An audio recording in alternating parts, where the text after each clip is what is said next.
Ngobrol Perkara Iman GBFM bersama Andra Juliandra dan Ustadz Dika setiap Senin pukul 9 sampai 11 malam hanya di GBFM. Wa nurullah la yuhdalil asi. Maka aku datang kepada guruku, kata Imam Syafi'i. Gurunya Imam Syafi'i ini banyak kan?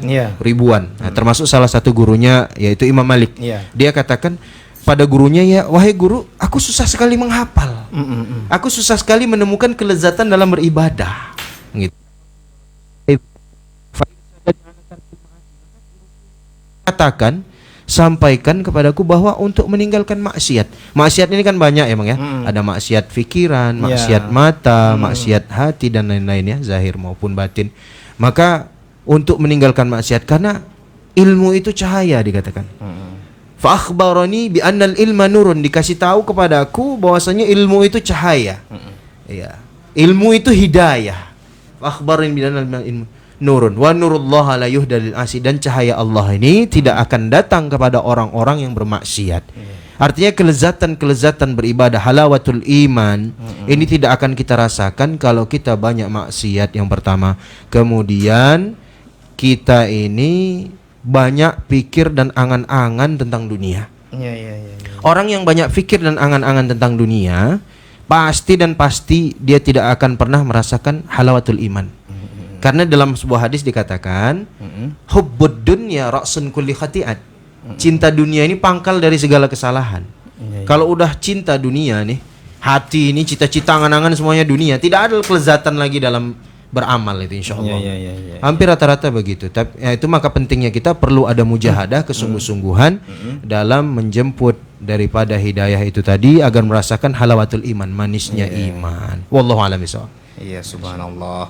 Berarti nih saya ambil ini ya, saya simpulkan bahwasanya ya nikmatnya beribadah tadi tidak bisa kita temukan kalau kita masih berbuat maksiat. Gitu. Benar. Maksiat itu kan bukan berarti hanya, mungkin orang kalau pikiran kalau apa ya, kalau sudah dibilang maksiat hanya mungkin mengatakan maksiat itu ya berzina atau apa saja. Maksiat itu banyak sekali.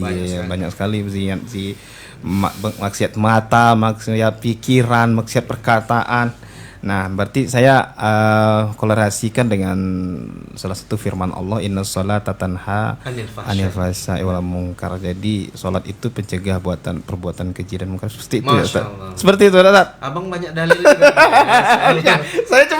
saya cuma ngikutin dalilnya Ustaz aja gitu. Saya ngikut dari belakang aja. Soalnya saya ya maaf, saya juga Ustaz juga kan. Ustaz usaha untuk taat. Nah, itu jadi harus banyak diskusi dengan guru kan. Kalau sekilas saya lihat antum ini ada mirip teman saya, Ustadz Kodri. Ustadz Kodri yang ngajar di Diniyah itu ya? Iya betul. Dulu beliau pernah mengajar di tempat saya juga. Masya Allah, tabarakallah. Ya, kebetulan waktu itu dia ngajarnya tasawuf kalau nggak salah. Masya Allah. Apa ada hubungan keluarga? Kok mirip-mirip gitu? Enggak ya. Enggak ada. Kita cuman satu keluarga satu Islam gitu. Masa diikat dengan kalimat la ilaha illallah. Tapi kalau secara apa nggak ada ya, karena cuma saya kenal beliau, kita juga sering diskusi juga lah dulu waktu beliau masih di pondok tempat ini ya, Tanjung Agung. Cuma kebetulan saya itu kan gini loh Ustadz, saya makanya saya bilang seperti yang Ustadz sampaikan itu juga saya alami soalnya. Masalahnya seperti itu. Jadi saya juga dari pondok, kemudian setelah keluar dari pondok ya kita bagaikan tanpa arah gitulah istilahnya ya. Kita punya ilmu tetapi tidak diamalkan. Walaupun ilmunya sedikit itu kan mesti harus kita amalkan biar dia tambah banyak kan. Karena yang sedikit itu tidak kita amalkan dia menjadi hilang. Nah, jadi saya juga itu tadi dalam usaha untuk taat tadi juga gitu. Jadi ya sedikit-sedikit, makanya saya juga membaca dari yang di Ustadz Dika sampaikan, memang harus ada niat dulu lah dari kita, harus kita renungkan juga. Apalagi kalau anak-anak muda nih, kalau mungkin merasa malu lah ya, seperti yang disampaikan Bang Rizal tadi, malu harus sunah, malu ya keluar harus ya gimana ya, kok serem kali Iya, gitu, sarungan, jubahan, kaku gitu. kali gitu ya, sorbanan. Iya.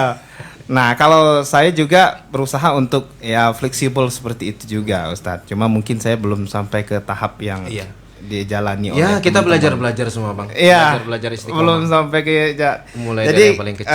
saya lihat jadi dari Inna Sholata Tanha tadi saya saya membaca dari yang disampaikan Ustadz itu memang kalau kita udah sholat tapi masih apa namanya, katanya sholat mencegah perbuatan keji dan mungkar. Benar. Kita sudah sholat tapi masih juga perbuatan keji Keji dan dan mungkar. mungkar. Mungkin sholatnya juga nggak benar mungkin kali. Itu. Kita koreksi sholat kita. Iya. Adakah yang salah? Apakah sholat kita hanya sekedar untuk menggugurkan kewajiban saja? Atau memang sholat itu kita lakukan betul-betul dari hati? Itulah yang disebut dengan iman kan.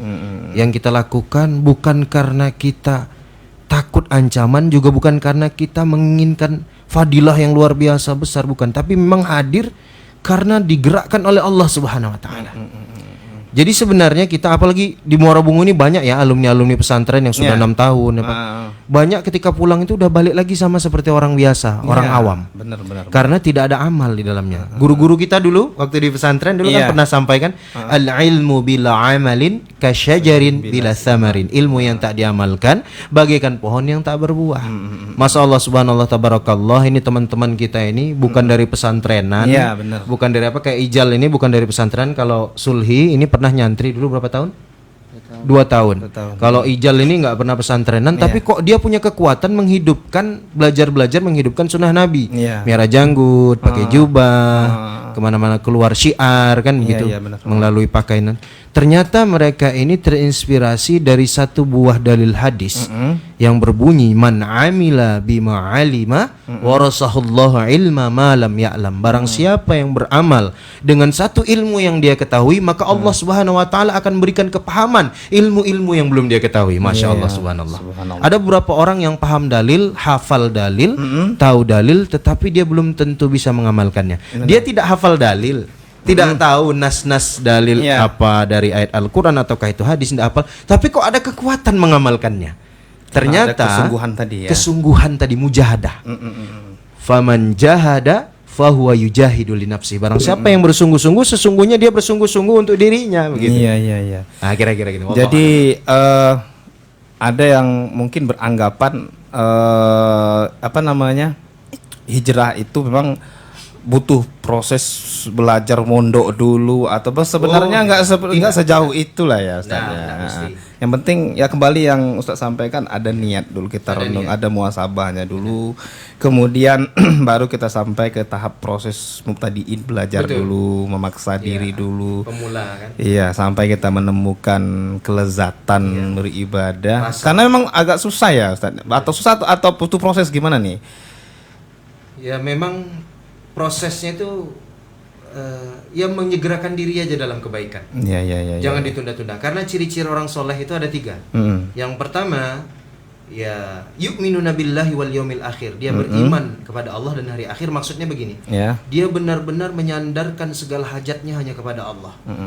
Curhatnya sama Allah, ngadunya sama Allah, bersandar diri sama Allah, mintanya sama Allah, ngobrol bermesaannya sama Allah. Nah, kemudian percaya bahwa hari akhir itu ada, baik hari akhir untuk jasad kita yaitu kematian, dan hari akhir untuk alam semesta yang disebut dengan kiamat. Nah, begitu. Harus percaya itu dulu. Yang pertama, itu ciri-ciri orang soleh. Kemudian yang kedua, ya'muruna bil ma'ruf wa yanhauna 'anil munkar. Amar ma'ruf nahi munkar. Dia harus menyampaikan kebaikan. Dia harus mencontohkan kebaikan, mencegah kemungkaran. Ya sebenarnya dakwah ini nggak mesti harus kita alim dulu, nggak mesti jadi hafiz dulu. Ngajak orang itu nggak mesti harus kita ini tamatan pesantren dulu. Lah kalau kayak kita yang udah punya anak gini, gimana mau pesantren lagi kan begitu. Nah makanya nggak harus begitu, karena perkara mengajak ini nggak mesti harus kita alim dulu. Anak kecil pun bisa. Ayo kita sholat berjamaah ke masjid. Ayo kita kumpul dengan orang-orang soleh. Ayo kita buat kegiatan-kegiatan yang menyemangatkan kita dari atas keimanan gitu. Jadi begitu. Itu ciri-ciri orang yang ingin mengusahakan dirinya untuk hijrah lah. Gitu. Kemudian yang ketiga, wa yusyari'una fil khairat, menyegerakan diri dalam kebaikan. Dan Allah telah janjikan orang-orang yang menyegerakan diri dalam kebaikan, tidak menunda-nunda untuk menjemput hidayah, atau kata lain hijrah, Allah kasih hadiah surga. Nah, maka Allah firmankan dalam Al-Quran, bersegeralah diri kalian untuk menjemput ampunan dari Allah Subhanahu wa taala, yang nanti hadiahnya adalah surga yang lantai dan langitnya itu seluas langit dan bumi. Begitu, Masya Allah, dijanjikan kepada kita. Kemudian dijanjikan kelezatan-kelezatan iman. Maka menyegerakan diri dalam kebaikan itu adalah ciri-ciri orang yang soleh. Maka kalau sudah ada keinginan untuk berhijrah, jangan ditunda-tunda. Kemudian yang kedua, putuskan rantai maksiat. Apalagi teman-teman kita yang sudah kena narkoba ya. Nah, untuk keluar dari masalah narkoba itu tadi, putuskan sudah. Nomor HP kawan-kawan itu buang. Yang masih bergelut dengan itu tadi, yang masih bermaksiat, HP buang. Bahkan tidak usah ketemu dulu, nggak usah komunikasi apapun dulu. Itulah bentuk niat tadi ya. Niat ya. Kita gabung sama orang-orang yang mengusahakan dirinya atas iman. Kalau kita udah kuat, kalau kita memang sudah Allah titipkan kekuatan untuk bisa mendakwahi mereka, baru datangi. Kebanyakan kadang-kadang dia belum benar-benar kuat untuk mendakwahi mereka. Coba-coba untuk datang ke mereka, teman-teman mereka. Akhirnya yang tadinya sudah memulai jalan hijrahnya, akhirnya balik tersandung lagi. Nah, itulah yang sering terjadi di lapangan. Ini bukan menyindir siapa-siapa, menyinggung siapa-siapa, dan itu ya benar-benar terjadi, fenomena itu terjadi di kehidupan kita. Jadi kuatkan iman kita dulu, selamatkan iman kita dulu, baru selamatkan iman teman-teman kita. Wallahu alam. Kira gitu ya. Gimana nih? Ada pendapat lain nih? Ya, boleh cerita. Cerita lah. Ustadz Sulhi ini. Ustadz Sulhi bagi pengalaman selama cerita. huruf 40 hari. Gimana? 4 bulan. Apa aja yang ditemui ini? 4 bulan Ustaz. 4 bulan, ya. 4 bulan. Masya Allah. Gimana? Bagaimana kondisi umat? Alhamdulillah. Masya Allah, hari ini ya kan. Banyak anak-anak muda yang hari ini gimana ya? Ya kita sama-sama risau ya kan. Banyak hari ini anak-anak muda untuk taat itu malu. Iya, Padahal benar. taat itu nikmat ya kan. Untuk taat itu malu, padahal taat itu Nikmat. Ya, catatan ini harus catat nih. Harus kita langsung update nanti statusnya. Benar. Kita lihat hari ini ya kan. Anak-anak muda hari ini lebih cinta kepada diskotik ya kan. Ya. Pada kafe ya. kafe. Terus Lebih senang mereka di situ daripada di masjid gitu kan. Iya. Apalah istilahnya, menghabiskan waktu tanpa manfaat itu ya. Ada ya. Tanpa ada amal gitu kan. Iya. Nongkrong aja. Marilah sama-sama wahai anak-anak muda, teman-teman sebayaku, saudara-saudara kaum muslimin dan muslimat. Inilah momen dimana ini bulan Ramadan ya kan. Ya, betul. Mari kita sama-sama mengislahkan diri kita, bermuhasabah diri kita. Kemudian kita banyak-banyak minta ampun sama Allah. Mumpung ini hari Ramadan. Kemudian kita perbanyak amal kita dan kita tingkatkan iman dan ketakwaan kita kepada Allah, agar kita ini, hidup kita ini diridhoi Allah Subhanahu wa taala. Itu teman-temanku, sahabat-sahabatku, dimanapun kalian berada, segeralah menyegerakan diri dalam kebaikan, kemudian segeralah bertaubat, segeralah sadar akan pentingnya iman dan pentingnya amal soleh, bahwa dunia ini sementara, akhirat selamanya. Assalamualaikum warahmatullahi wabarakatuh. Salah ya. Mungkin itu saja. Iya. Bang Ijal, Gimana nih Bang Ijal? Alhamdulillah. Jadi kan Bang, kita ini kan diciptakan dari tanah. Iya. Kalau iman kita nih seperti tanah juga. Kalau tanah dibiarkan awalnya jadi rumput. Iya. Kalau dibiarkan lagi, kalau jadi rumput dia ada cacing.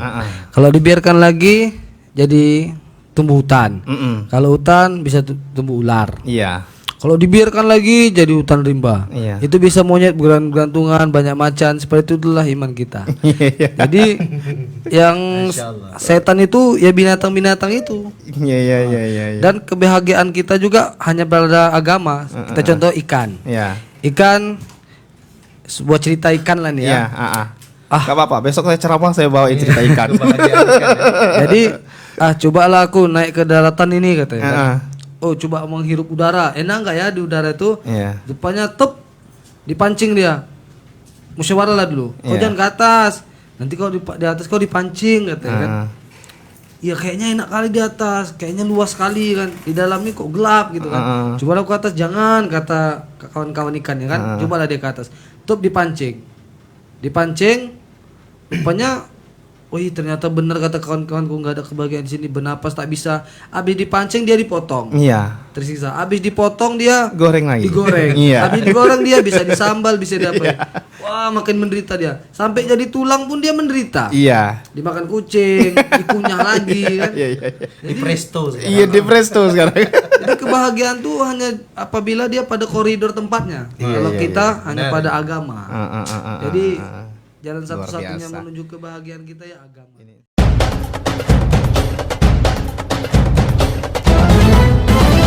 Ngopi ngobrol perkara iman. Baik, Mitra Muda, makin seru aja kita ngobrolnya nih. Kita kasih satu lagu dulu, nanti setelah ini kita akan kita akan kasih kesimpulan lah Ustaz ya. Kita kasih lagu dulu. Pokoknya inti dari pembicaraan kita tadi nih, kita lihat memang harus ada niat, kemudian ada kesungguhan. Ada kesungguhan dalam niat tersebut. Kalau sekedar niat aja kemudian nggak ada kesungguhan ya cuma besok aja jadinya kan kalau kita lihat. Tapi kalau sudah niat, ada kesungguhan di dalamnya, ya mungkin kalau menurut saya nih Ustadz, kalau salah tolong diluruskan nih. Saling ini. Mungkin yang pertama kita harus menyegerakan waktu ya, yang seperti Ustadz sampaikan tadi, untuk berbuat baik itu harus segera gitu. Ketika azan gitu ya, waktunya sholat, kita tinggalkan pekerjaan, kondisi apapun itu kita harus mengupayakan kita bisa sholat pada waktu itu misalnya. Ya kadang-kadang kan kalau nggak ada niat itu, kepikiran selalu ada penghalang, mau celana pendek lah, mau sedang nggak suci lah, mau sedang inilah atau sedang apa. Tapi kalau ada niat pasti ke masjid ada kain gitu kan. Kalau lagi di tempat kerja bisa kita upayakan bikin bawa sejadah atau apa. Berarti kan nggak ada kata untuk nanti. Ya, jadi saya ada pesan bahwa sebenarnya kehidupan kita ini hanya menunggu dua waktu saja. Yang pertama menunggu waktu masuknya sholat yaitu azan. Yang kedua menunggu datangnya kematian kepada diri kita. Oke, lagu aja langsung Bila Waktu Telah Berakhir dari Ovik untuk Mitra Muda.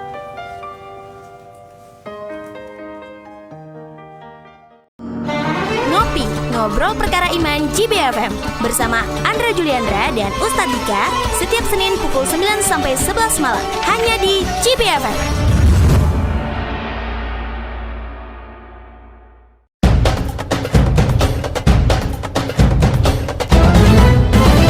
Ngopi Ngobrol Perkara Iman. 105,3 Radio Gema Bunga FM, The Spirit of Bungu. Tanpa terasa nih Mitra Muda, kita udah 1 jam korupsi 10 menit. Udah 1 jam aja ya? Udah 1 jam lebih. Memang itu kalau ngobrol perkara agama ini nggak terasa? Nggak terasa. Cuma diselingi satu lagu aja kita. Allah. Ya karena memang menarik sekali, karena apa namanya, hijrah itu kan kita nggak mesti ya, kalau kita tunggu kan hadiah namanya tadi. Kayak Ustadz Dika bilang seperti itu. Jadi memang kita harus menjemput hidayah tersebut dan siap untuk hijrah. Jadi anak muda takut apa tadi? Saya menyimpulkan aja nih 3 nih. Tadi Ustadz Salih bilang jangan malu untuk malu untuk taat padahal taat itu nikmat. Iya, malu untuk taat padahal taat itu nikmat. Kemudian juga Bang Rizal tadi menyampaikan bahwasanya kehidupan ikan itu di air yang tenang gitu kan. Jadi kehidupan manusia itu sebenarnya ya kebahagiaan kita tuh ada di agama gitu. Nah, jadi jangan pernah kita takut ketika hijrah. Kadang-kadang takut menjadi orang miskin lah, takut kehilangan mata pencaharian, takut banyak hal ya, takut ditinggalkan pacar mungkin ya. Karena ya itu tadi, seharusnya kalau memang kita punya niat, bagaimana kita mengajak ta'arufan kita itu kalau perlu langsung halalin aja. Iya kan? Benar. Daripada kita halalin dia, ajak dia untuk hijrah bersama-sama. Jadi kita bersama-sama menuju surga Allah gitu. Amin. Ya. Soalnya kalau nantinya yang satu masuk surga masuk neraka kan gak enak juga kan. Akhirnya dikasih pasangan lain-lain lagi jadi. Capek jagain jodoh orang ya. Jaga. Boleh satu pesan? Ya, silakan Mas Ali dulu. Jadi buat saudara-saudaraku yang masih malu-malu untuk berhijrah, jadi kata ulama katakan, saya pernah dengar ulama katakan bahwa kalau kita bingung mau mulai dari mana kita berhijrah, maka mulailah dari sholatmu. Iya. Perbaiki sholat. Insya Allah nanti Allah perbaiki semuanya. Bang Rijal. Bang Rijal lagi. Pesan. Iya, pesan. Pesannya ya banyak kunjungi ulama atau ustadz aja, itu intinya. Jangan malu bertanya.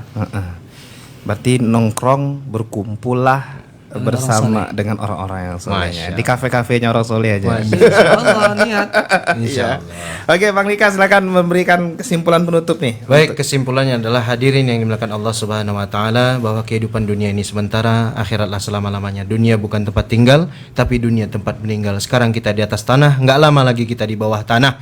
Maka kalau mau hijrah jangan tunggu nanti keburu mati. Jangan tunggu kapan-kapan nanti keburu dikapani. Oh ya teman-teman sekalian dimanapun Anda berada, jangan lupa untuk mendukung channel dakwah kami. Kami punya channel ini Ustadz. Ya. Jadi kami punya channel, nama channelnya di YouTube itu Ustadz Dika Channel.